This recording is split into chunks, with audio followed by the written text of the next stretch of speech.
O estalo do vidro se quebrando cortou o silêncio da cozinha como um tiro abafado. Um prato escapou das mãos de Miguel e se espatifou no chão de azulejo branco, espalhando cacos translúcidos que brilharam sob a luz fria do teto. Mas ele não se mexeu.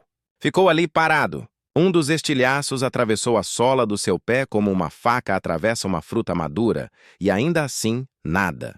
Nem um sobressalto, nem um grunhido. Só silêncio. Dele e de dentro dele.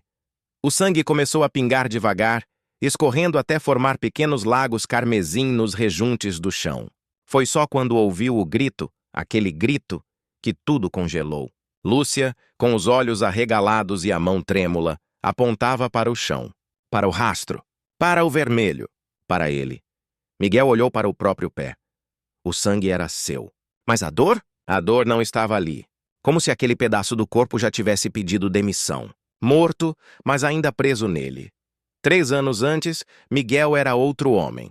48 anos. A alma de um atleta operário. Subia e descia escadas de alumínio com uma leveza desconcertante, quase desafiando o peso dos anos. Técnico em refrigeração respeitado, conhecido em cada bairro como o cara que resolve.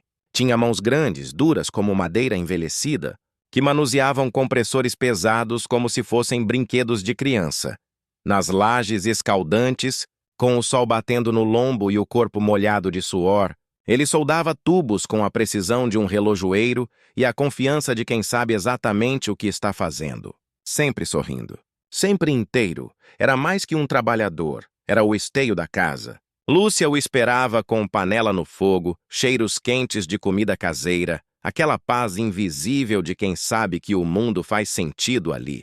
Os filhos, adolescentes barulhentos e curiosos, não dormiam sem ver o pai chegar.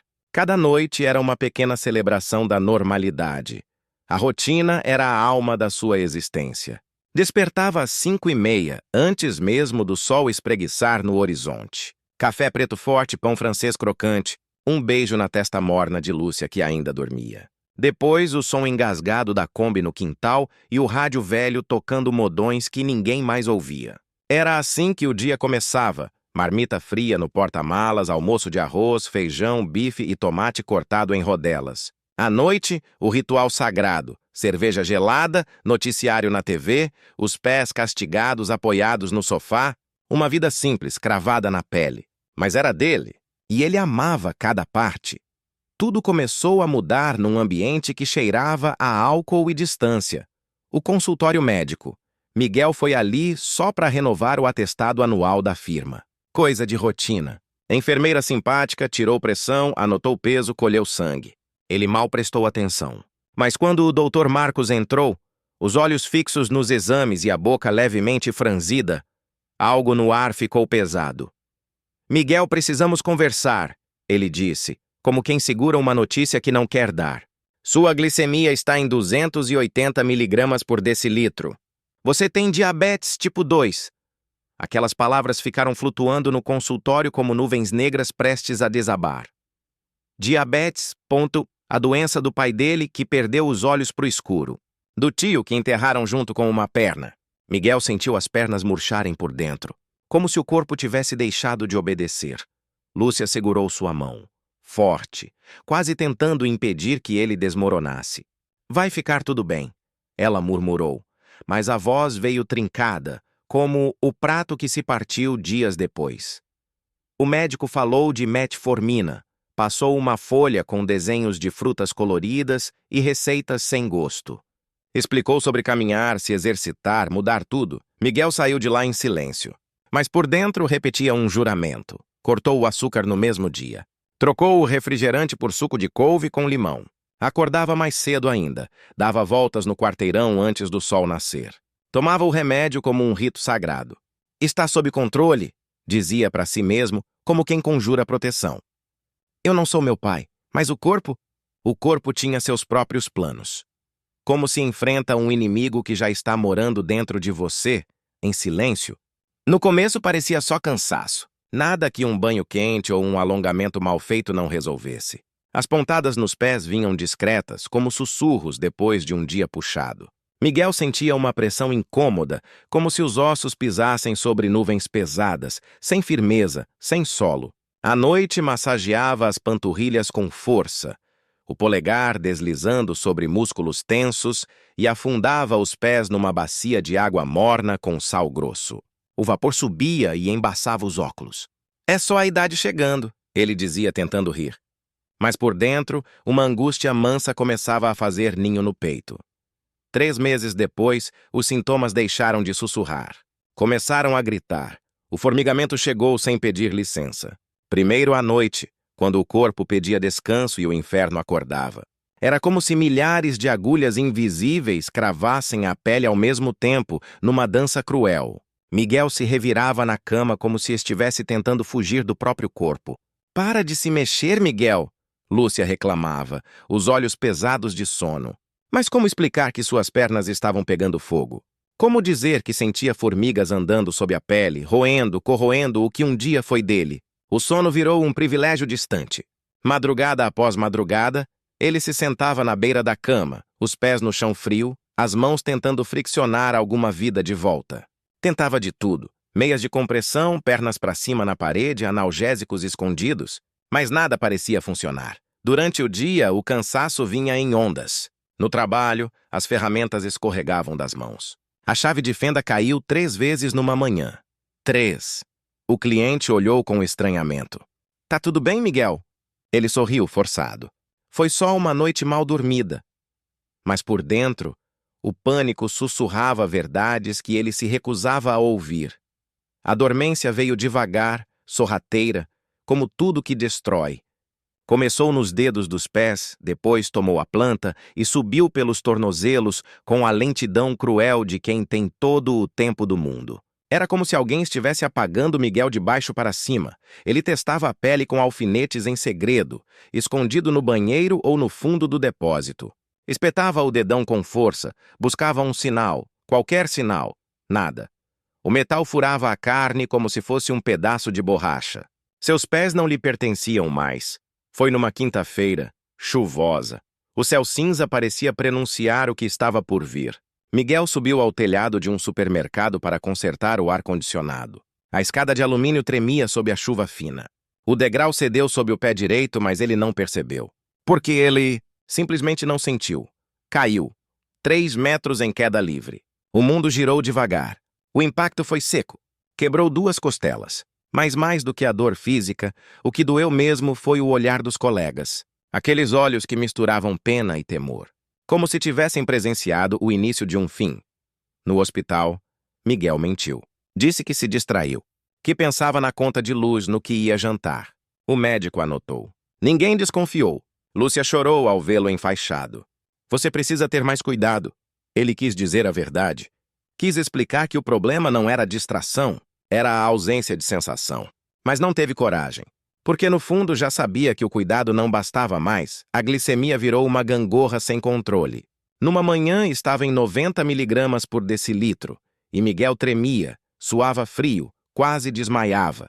Em outra, 320. A boca seca como papel, a visão embaçada, os pensamentos arrastados como pés sobre cascalho. Na tentativa de se estabilizar, Miguel virou médico de si mesmo. Aumentava a dose da metformina sem perguntar. Depois diminuía. Depois voltava. Tudo na esperança de encontrar um ponto de equilíbrio que simplesmente não existia. Cada tentativa era um tiro no escuro.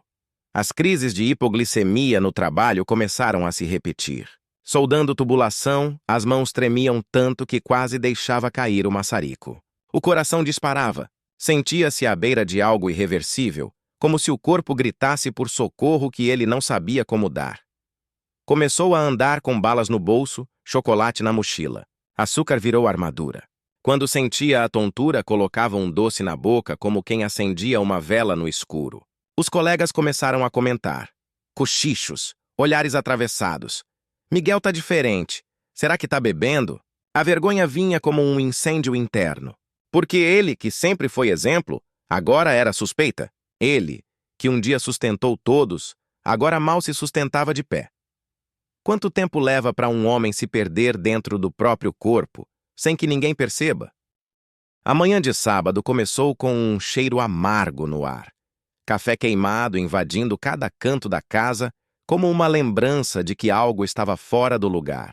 Lúcia acordou com aquela fumaça densa e o silêncio estranho que parecia gritar.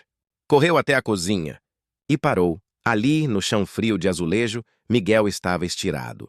O rosto colado à cerâmica gelada, o corpo inerte, cercado por uma poça escura de café derramado, como se tivesse saído dele. Era uma imagem congelada de fragilidade, absurda para alguém que sempre foi força. Ele acordou lentamente, como quem emerge debaixo d'água. Os olhos confusos, a boca ressecada, o pensamento embaralhado. Lúcia chorava de joelhos ao seu lado. Miguel, você pisou em alguma coisa. Tem sangue por toda a parte. E foi então que ele viu. O rastro começava na porta dos fundos, passava pela cozinha e se espalhava pelos degraus da escada como tinta vermelha em tela branca. Havia um prego enferrujado cravado na sola do seu pé direito, atravessando a carne como um espinho esquecido. Miguel o encarou como se fosse parte de outra pessoa. Não sentia nada. Nada. Nem dor, nem ardência, nem incômodo. Era como se o pé fosse um objeto. Um pedaço de cera inerte. O pronto-socorro estava saturado. Gritos infantis, tosses secas, o som de monitores apitando. O ar pesado, carregado de desinfetante e ansiedade. Miguel foi levado em silêncio, empurrado por uma cadeira de rodas que rangia a cada movimento. Lúcia caminhava ao lado, segurando sua ficha e o próprio coração. O médico plantonista parecia jovem demais. Seu jaleco branco contrastava com o rosto preocupado. Ao examinar o pé de Miguel, sua expressão mudou. O protocolo deu lugar ao alarme. Há quanto tempo o senhor está com essa ferida? Perguntou a voz firme. Miguel piscou tentando lembrar. Ontem? Anteontem? Não sabia. O tempo tinha virado uma massa indistinta, desde que deixou de sentir os próprios pés. O inchaço era grotesco. Um tom roxo escuro dominava o membro, as veias pulsavam sob a pele esticada demais, como se algo dentro estivesse prestes a explodir. A ferida havia aberto um buraco profundo, uma cratera de pus e necrose, e o cheiro, um adocicado nauseante que invadia até os pulmões. Chamaram o cirurgião vascular. Depois o endocrinologista. Depois o infectologista. Cada novo médico que entrava olhava para o pé como se fosse uma sentença. Miguel observava tudo calado. Uma plateia de rostos tensos girando ao seu redor. O som das pranchetas. O estalar das luvas. O silêncio entre os diagnósticos. Senhor Miguel. Começou o vascular, um homem sereno de óculos finos e olhos cansados. O senhor está com uma infecção grave, osteomielite. O osso foi atingido. A neuropatia diabética destruiu seus nervos. E, se não agirmos imediatamente... Ele respirou fundo, escolhendo as palavras como quem pisa em vidro. Existe uma possibilidade real de amputação. Amputação. A palavra ecoou no consultório como um trovão. Seco. Irrevogável. Miguel não reagiu de imediato. Foi o rosto de Lúcia que desabou primeiro. As lágrimas desciam como se ela estivesse perdendo alguém, de novo. Os filhos estavam na porta. Pedro, aos 17 anos, mirava o pai com um espanto mudo, como se a figura daquele homem tivesse rachado. Marina, com 15, escondia metade do rosto no braço da mãe. Seus olhos arregalados diziam tudo que a boca não conseguia. Meu trabalho. Miguel murmurou, sem saber se falava com o médico ou com si mesmo. Eu subo escadas. Fico de pé o dia inteiro. Sem o meu pé, eu... Ele não terminou a frase. Não conseguia. Era mais do que o medo da amputação. Era o medo de deixar de ser quem era. O homem que sustentava, que fazia, que resolvia. E agora? Agora talvez fosse só alguém que precisa ser cuidado. Foi internado naquele mesmo dia. Soro no braço, antibióticos fortíssimos atravessando suas veias. Morfina para uma dor que só os exames diziam que existia. A glicemia estava em 412 miligramas por decilitro. 412. O médico olhou o número e franziu a testa. Como o senhor deixou chegar a esse ponto? Miguel fechou os olhos, tomara os remédios. Trocara o refrigerante. Caminhara. Fizera tudo. Mas ninguém havia falado sobre neuropatia. Ninguém o avisou que o corpo podia morrer aos poucos sem gritar. Que a ausência de dor podia ser o aviso mais perigoso de todos. Que um simples prego, desses que sempre pisamos e xingamos, podia ser a linha entre seguir em frente e perder um pedaço de si. Naquela cama branca, cercado por máquinas e bips, Miguel sentiu algo novo. Traição. Traição do sistema que não explicou, do corpo que não avisou, de um Deus que agora ele não sabia mais se estava ouvindo. O que resta de um homem quando tudo que o definia começa a ser arrancado, pedaço por pedaço? Na primeira noite no hospital, o quarto parecia mais uma cela.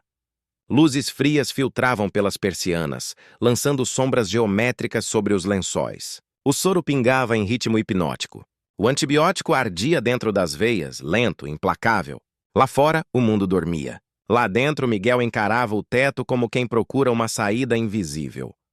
Lúcia havia voltado para casa, os filhos precisavam jantar, dormir, fingir alguma normalidade. Antes de sair, beijou sua testa como fazia toda manhã, mas havia algo diferente naquele toque. Uma despedida silenciosa de tudo que eles conheciam até ali. Sozinho, Miguel pegou o celular com dedos trêmulos. As mãos ainda sabiam o caminho das letras, mesmo que os pés tivessem se esquecido do chão. Digitou sem pensar muito. Neuropatia diabética reversível. As primeiras respostas foram frias como o ambiente. Dano irreversível. Controle paliativo. Adaptação à nova rotina. Frases que soavam como sentenças, não soluções. Mas ele continuou. Rolou a tela, clicou, leu. Fórum após fórum, página após página. Foi às 3 da manhã que algo o fez parar de respirar. Um vídeo. Um rosto. Um nome. Roberto. 52 anos. Mecânico. A história era assustadoramente parecida. Diabetes tipo 2, neuropatia, quase perdeu a perna. Mas ali estava ele, de pé sorrindo. Mostrava exames com orgulho. Sensibilidade parcialmente recuperada. Glicemia estável há 2 anos. Era como se o futuro tivesse mandado uma mensagem. Miguel assistiu 5 vezes. O homem falava com convicção sobre tudo o que nunca haviam lhe dito. Que não bastava cortar açúcar. Que era preciso entender o índice glicêmico padial, a resposta do corpo, o impacto do que se come com o que se sente. Que a metformina era uma parte, mas só parte.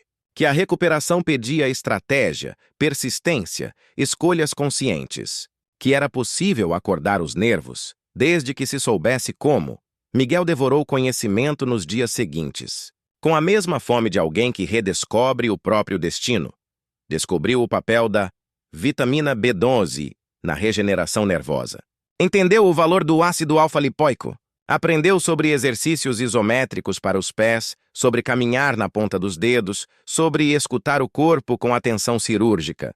Mapeou a invariabilidade glicêmica, não só os picos, mas os vales, os intervalos, os sinais sutis de alerta.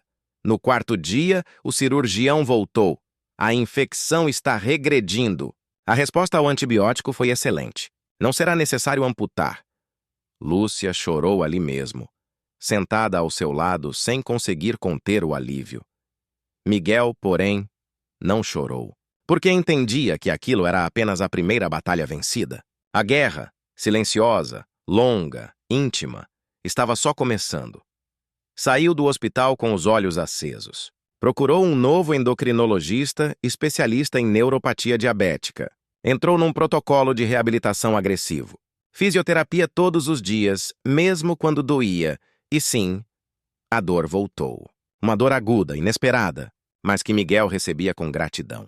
Era o sinal de que os nervos estavam acordando. Mudou a alimentação por completo. Aprendeu a medir porções, a cronometrar refeições, a fazer do alimento uma escolha, não uma fuga.